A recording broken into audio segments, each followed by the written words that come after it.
there's no link that's been demonstrated between 9/11, for example, and refugees. None of the people involved in 9/11 had ever sought asylum.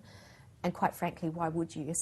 Seeking asylum is one of the most one of the processes that requires the most documentation, the most information to be put before the government.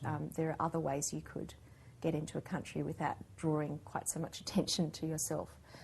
There are other myths too, of course, in relation to the numbers. The numbers are completely overblown, I think, in people's minds, and that's a perception that's fuelled by the sensational comments that we hear our politicians and some of the radio shock jocks making.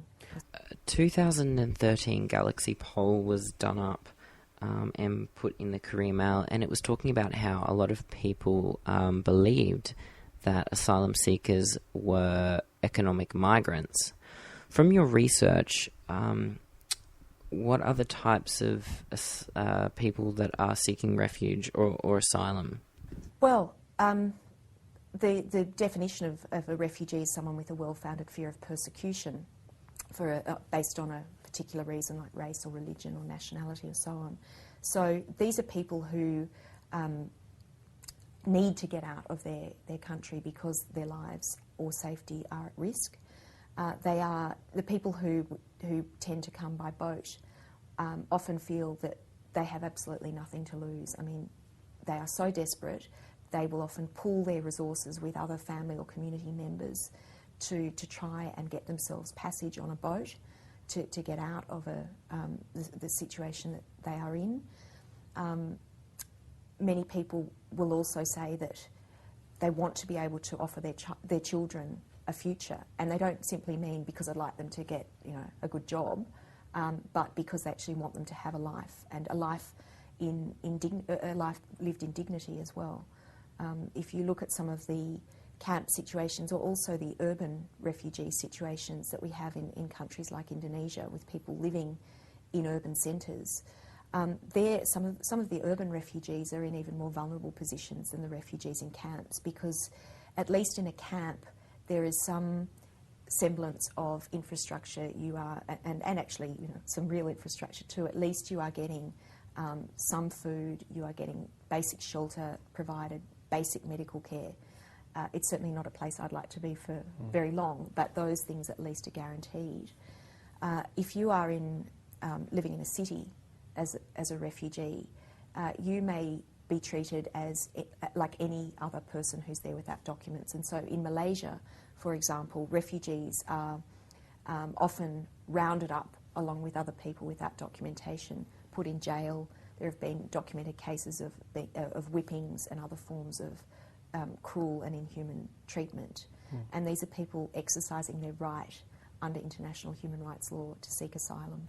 So what you're saying is there is no orderly system for these kind of asylum seekers or refugees that the government's trying to prevent. That's also primarily another myth. It's not as though you can just turn up to an Australian consulate and say, I'd like a protection visa, please. I mean, that doesn't exist. So the only way out is, if you are a refugee, by definition, you have to flee your country. And the Refugee Convention too, showing how aware the drafters were of the predicament of refugees, actually has an exemption. It says that if you arrive without documents, then you can't be penalised because of that, precisely because the nature of flight and the nature of persecution is such that you may leave in a great hurry, and or because you're being persecuted, you can't turn to your government and say, I'd like a passport, please, because I want to leave, or in some countries, I'd like an exit visa because I want to go. And that's also why Tony Abbott's recent announcement that people who arrived on false documents would not have their claims even processed is again a fundamental breach of the Refugee Convention. This is a really touchy subject, as I mentioned earlier. Is it possible that people can have a proper public, informative debate about this issue, or is it too complicated for most people?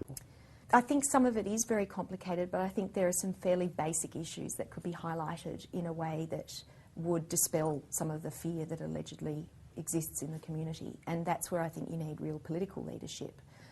Whether we can have that in Australia at the moment, I don't know. The message is put in such blunt blunt terms that no wonder we haven't got the space there to have a proper and informed debate. But I would like to be optimistic and hope that at some point in the future we can. Thanks to Jane Addams for that really, really good talk about the myths associated with asylum seekers. Now, finally, we're going to hear from Najeeba Wazifadost, a Hazara Afghan woman who fled Afghanistan at the age of 12. My name is Najeeba Wazifadost. I was only 12 years old when I left my country, Afghanistan, and came to Australia by boat in the year of 2000. I have been in Curtin Detention Centre about 2 to 3 months. I have finished my education successfully and I'm a proud Australian citizen today. I don't really have any good memories from my childhood. Everything that I remember was in darkness. We were facing murder and killing and persecution by the hands of almost anyone who could be the Taliban and could have even been the general people, because Afghanistan has been in war for many, many decades. I remember that it was a day when I was in Pakistan, sitting there and basically prisoning ourselves into a small room. My father came and said, "We are going to Australia." I did not know anything. I did not know Australia so far. I did not know that I have to come through a big Pacific Ocean. I did not know that I was going to be locked up in detention center. I didn't even know that people in Australia look different to me. They would have blue eyes. They would not wear a scarf the way I'm wearing burqa back then. I thought everybody in the world are just the same as me. When my father came home one day and he said, "We are going to Australia," and we said, "How did you come up with this decision and plan?" And he was saying that there is a person named smuggler. We were caught several times, we were put in prison, and then finally we got into Indonesia. But one thing that was worrying me the most at that time, rather than thinking about Indonesia itself, was the health of my mother, because she was about 8 months or 9 months pregnant. Till the time that I actually got into the boat, I did not know that we were going to come to Australia by boat. I didn't know how to swim, and we didn't have any equipment with us. We didn't have any resources, no saving jackets, nothing at all. And we were getting into this wooden boat that were limited to almost nothing, you know. And our destiny, our future were relied on that piece of wood that we were going to travel for the next 10 nights, and that was scary.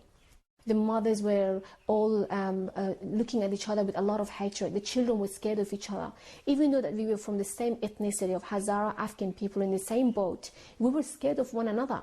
As we were going backward, everybody, I remember myself, my younger sisters, my father and my mother, we were all thinking, as so many other younger women and girls and males, we were saying that what has been left in our country?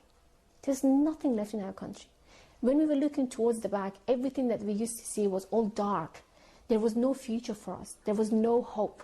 But looking towards Australia, we could at least see 1% of light, you know, glowing towards our life. We couldn't speak the language, but we were all kneeling down in front of the Australian Navy Force. But the only thing that we could see was their hands telling us to go back like that. I never forget that as I was holding my father's hand and getting out of the plane and sitting into the bus, and once we got out of the bus, we were in the middle of desert. Truly, it was no one else. It was a big, massive yellow land, you know, so hot. And the only thing that we could see was the wire fences all around a big area. So we found ourselves being locked in a place which Australia calls detention centre, but I call a prison. It was traumatizing, especially for a lot of children. I think it's not the right place to live. You know, living in detention center basically meant for myself having loss of control and not having any connection with the outer world. I was in constant fear, to be honest. You know, as I said, I thought that if I leave Afghanistan and I come to another country, at least this fear is going to go away from me. But I was in more fear. I was afraid that this is another way of being killed, or this is another way of us being dead. I always wanted to know if I can get out of those fences and feel the freedom, you know, and experience the freedom that I always wanted, experience the security that I always were starving for. But that was not the case again. I just think my personal experience in life has built a stronger person out of myself. I can understand what people can go through from war-torn countries, and I can understand what they can go through in Australian detention centres. And that gives me a greater skills to help those people that are once released out of detention. I call Australia my home. I love Australia, and I love Australia for what they've given me. Today I breathe, I eat, I enjoy, I live is because of Australia. Today that I actually speak English, study, want to become a lawyer or have desires and dreams in my life is because I live in Australia. I've been able to establish goals and objectives in my life. I'm looking towards a life where I'm trying to plan more and more. So this is the beauty of living in Australia. I personally found it quite interesting to listen to Najeeba's story about where she came from, the situations that she was facing over in Afghanistan, and basically her life story. And I think the great thing is too that from her terrible situation over there, she's been able to, since coming to Australia, turn her life around, and is wanting to study law, which is a great thing. I'm actually thinking myself of doing international law, so working with human rights. So I congratulate her on, turning her life around and turning such a negative situation into a positive. Unfortunately, that's all the time we've got for the On Air with Lachie Live Episode 3 semi-finale. I hope that this topic was quite interesting to you, the listeners, and I hope that you've learned a lot, whatever your views may be. It is hard to believe that this show is nearly over. I've got one more episode left, and unfortunately I have no airtime in April, so the finale will be airing in May, which is the month of my birthday.